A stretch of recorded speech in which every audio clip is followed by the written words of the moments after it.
What do you say to those concerns, and specifically if he had to pass the powers to you for 1 second, 1 minute, heaven forbid, and I ask with all due respect, but are you capable? Are you ready to step into the role and do whatever the country would need? Absolutely ready. But thank God our president is in good shape, in good health, and is ready to lead in our second term. I love that question. Are you capable? The great John Phillips, host of the John Phillips Show on KABC. John, let me throw that question to you. Is Kamala capable of being president? Well, they say that you get the government that you deserve. And if we end up with Kamala Harris as president, I would love to know who pissed God off. Did the Aztecs not sacrifice enough virgins? Is it something that we did? I don't know. But if we end up with this woman in the White House, it's going to be like watching a drunk man driving down an icy road. Because if there is anyone that is not ready for prime time, it is this woman. She's not ready for prime time. She's not ready for daytime. She's not ready for mornings. If this woman gets in the White House, let me tell you, Katie, bar the door, because we're all in trouble. How did she get there then? You don't trip and fall to the vice presidency, John. Well, part of it is that she comes from California. We are a one-party state. So whoever the Democrat is who's nominated for whatever office, whether it's the district attorney for San Francisco, the attorney general of California, U.S. Senate, whatever the case may be, you're going to win because you're such a heavy favorite. And because of that, these politicians that come from our state, they don't have the battle scars. They've never really been tested. There's not a media that is looking at their performance critically. The media writes these puff profile pieces about, oh, she's the first Asian woman or the first black woman for this job or that job. But they're not critical of her performance as attorney general or as district attorney. And because of that, all of her problems, all of her inefficiencies that would have been public and would have been, talked about extensively in the newspapers if she came from any other place, they haven't been uncovered. So my guess is that Joe Biden went into this decision when he picked his vice president, not knowing a lot of her deficiencies. And you look at the problem children in the Biden administration, so many of them come from California because these same rules apply.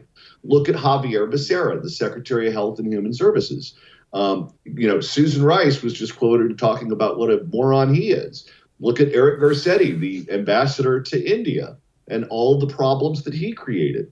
The problem children in this administration come from California because they haven't been vetted. Yeah, and then we maybe could have Gavin come out of that as well. I'm sure the same applies.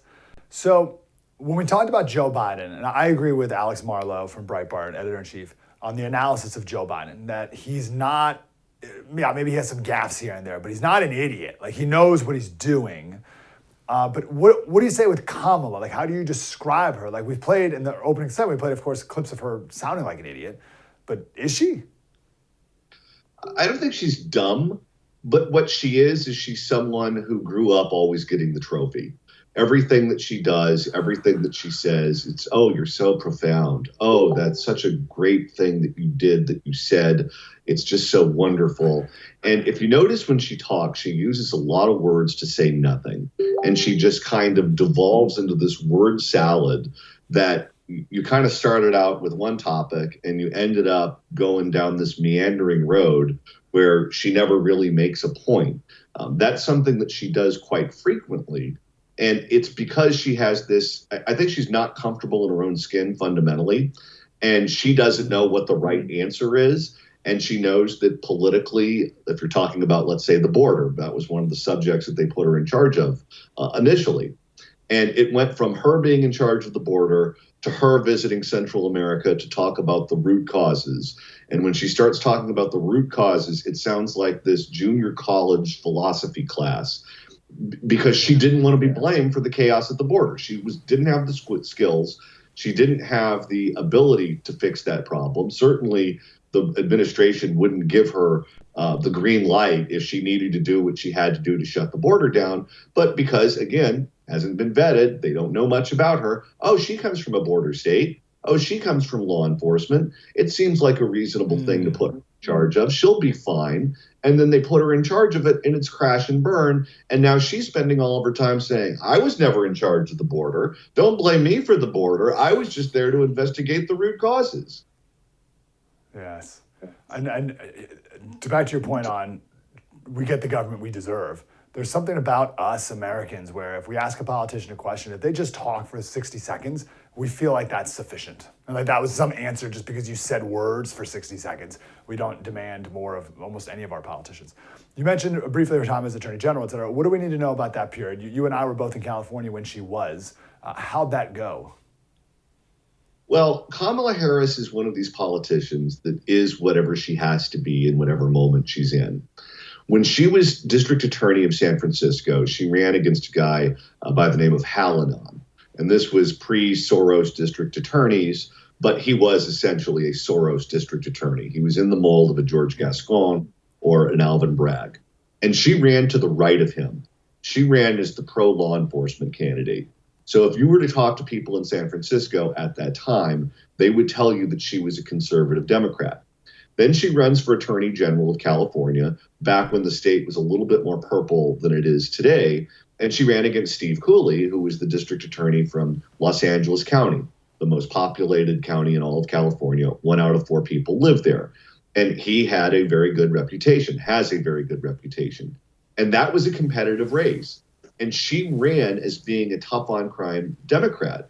Now, when she got there and she realized that the gravitational pull in the state was moving to the left, she moved to the left right along with all of the other Democrats. And then when she ran for U.S. Senate, she ran against another Democrat, Loretta Sanchez, who was a Orange County congresswoman and a blue dog Democrat. And Kamala Harris ran to the left of Loretta Sanchez.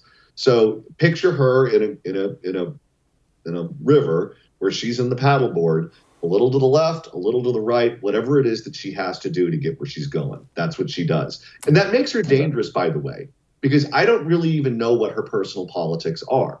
I know she believes in the accumulation of power, but if she were to be in the White House as president of the United States, I couldn't tell you what she would do because I don't think she knows what she would do. The accumulation of power for her is the goal. Yeah, because who are you running against at that point, right? There's no like relative basis to go to the left or right of. You're the president. Okay, now some would say that that's true about Trump too, right? There was that characterization that he doesn't have any principles either, and he just does whatever. Do you find that to be true? Well, Trump is a businessman, and the business of business is doing business. So you have to cut deals, and you have to compromise, and you have to get things done.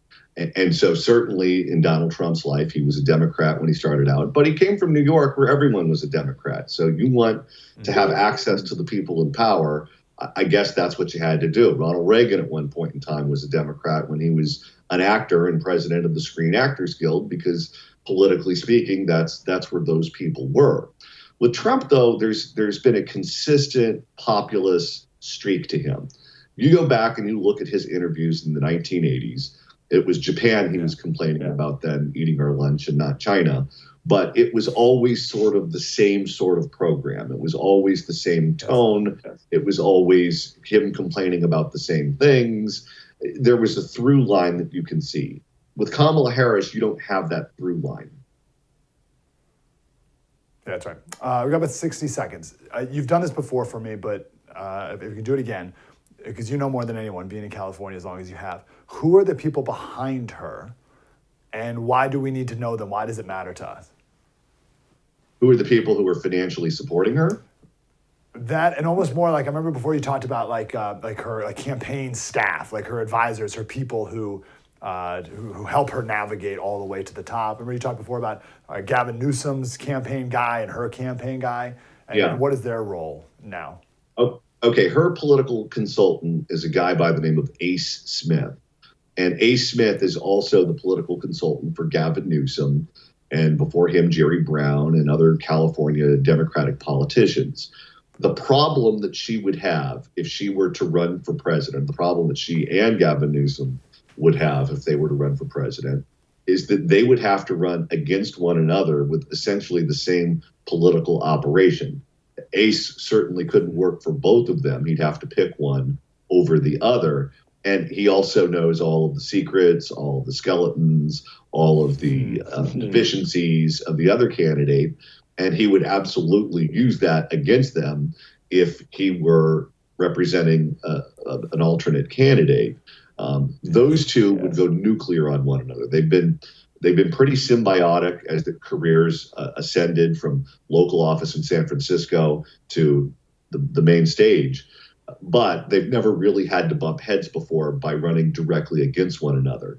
If there's an open seat in the White House in 2028 and those two run against one another, it's going to get real nasty, real fast, and I can't wait. Last question. If Kamala becomes president, let's say something happens to Joe Biden, Kamala has to be VP right now. You have your bullhorn from California. What is your message to America? Run for the hills. John Phillips Show, KABC. John, great to talk to you, brother.